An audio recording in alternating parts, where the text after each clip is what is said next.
Hi friends, welcome. வாங்க இன்றைக்கி 6 fire அடுப்பாங்கரையில் வாழை இலையை வச்சு ஒரு சூப்பரான பிரியாணி ரெசிபி பார்க்கலாம்.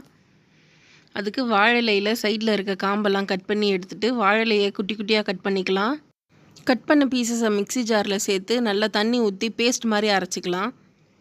இதோ பாருங்கள், அரைச்சாச்சு. இப்போ ஒரு ஃபில்டர் வச்சு இந்த தண்ணியை மட்டும் நம்ம வடிகட்டி எடுத்துக்கலாம். இந்த மாதிரி வடிகட்டும் போது வாழை இலையில் இருக்க நாரெலாம் தனியாக மேலே நின்றுடும். அதையும் எடுத்து நல்லா பிழிஞ்சு சாறை தனியாக எடுத்துக்கலாம். இப்போ ஒரு குக்கர் வச்சுட்டு அது சூடானதோ 2 ஸ்பூன் எண்ணெய், 1 ஸ்பூன் நெய் சேர்த்து ஹோல் கரம் மசாலா ஆட் பண்ணிக்கலாம். அதே மாதிரி நம்ம பிரியாணிக்கு பிரெட் பீசஸ் ஆட் பண்ண போகிறோம். இந்த மாதிரி க்யூபாக கட் பண்ணி வச்சுக்கோங்க. கட் பண்ணதை எண்ணெயில் சேர்த்து பொரித்து எடுத்துக்கலாம். இப்போ பிரியாணிக்கு தேவையான பொருட்கள் என்னென்னு பார்க்கலாம். வெங்காயம், தக்காளி, கேரட், உருளைக்கிழங்கு இதெல்லாம் நான் நீல வாக்கில் கட் பண்ணி வச்சுருக்கேன். உங்களுக்கு வேறு என்னென்ன வெஜிடபிள் ஆட் பண்ணணுமோ ஆட் பண்ணிக்கலாம். வெங்காயம் நல்லா வதங்கட்டும். நம்ம பிரியாணிக்கு தேவையான அளவு உப்பு சேர்த்துக்கலாம். இப்போ வெங்காயம் நல்லா பொன்னிறமாக ஆகட்டும், அது வரைக்கும் வெயிட் பண்ணலாம். இதோ பாருங்கள், இந்த ஸ்டேஜில் நம்ம தக்காளி சேர்த்துக்கலாம். அதே மாதிரி தக்காளியும் நல்லா குழஞ்சி வரட்டும். அப்போ தான் நம்ம பிரியாணிக்கு ஃப்ளேவர் சூப்பராக இருக்கும். பிரியாணிக்குன்னு இல்லை, நம்ம எது ஒன்று சமைச்சாலும் வெங்காயம் தக்காளி நல்லா குழஞ்சி வந்தால் தான் அதோடய ஃப்ளேவர் அட்டகாசமாக இருக்கும். இஞ்சி பூண்டு பச்சை மிளகாலாம் இடித்து வச்சுருக்கேன், அதையும் சேர்த்துக்கலாம். இப்போது 1.5 ஸ்பூன் தயிர் சேர்த்துக்கிறேன். தயிர் சேர்த்து நல்லா அது வதக்கிக்கோங்க. தயிர் சேர்த்து நல்லா வதக்கிக்கோங்க, அப்போ தான் இது மசாலா கூட நல்லா கோட் ஆகும். இந்த ஸ்டேஜில் தேவையான அளவு மிளகாய் தூள் சேர்த்துக்கலாம். இல்லை பச்சை மிளகாய் காரம் வேணும்னா இன்னும் 2 பச்சை மிளகாய் எக்ஸ்ட்ரா வச்சுக்கலாம். புதினா சேர்த்துக்கோங்க. கட் பண்ணி வச்சுருக்க வெஜிடபிள்ஸ் எல்லாத்தையும் ஆட் பண்ணி நல்லா வதக்கி எடுத்துக்கலாம்.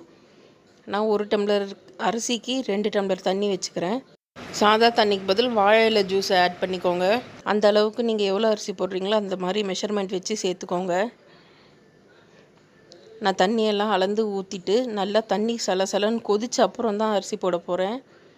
இந்த பாருங்கள், நான் சீரக சம்பா நொய் அரிசி தான் யூஸ் பண்ணுறேன். தண்ணியெல்லாம் நல்லா வடிகட்டிட்டு குக்கரில் இது நம்ம சேர்த்துக்கலாம்.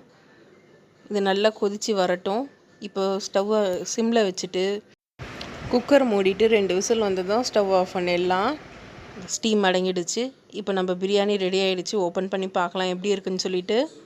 இப்போ இந்த ஸ்டேஜில் நம்ம ஆல்ரெடி பொரித்து வச்சுருக்க பிரெட் துண்டுகளையும் சேர்க்க போகிறோம்.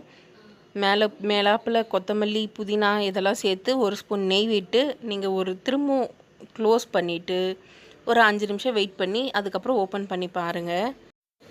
இதில் ஒன்று ஒன்றா ஆட் பண்ணிக்கோங்க. நெய் சேர்த்துக்கோங்க. அப்புறம் பொரித்து வச்சுருக்க பிரெட் துண்டுகளாக மேலாப்பில் அடுக்கிக்கோங்க.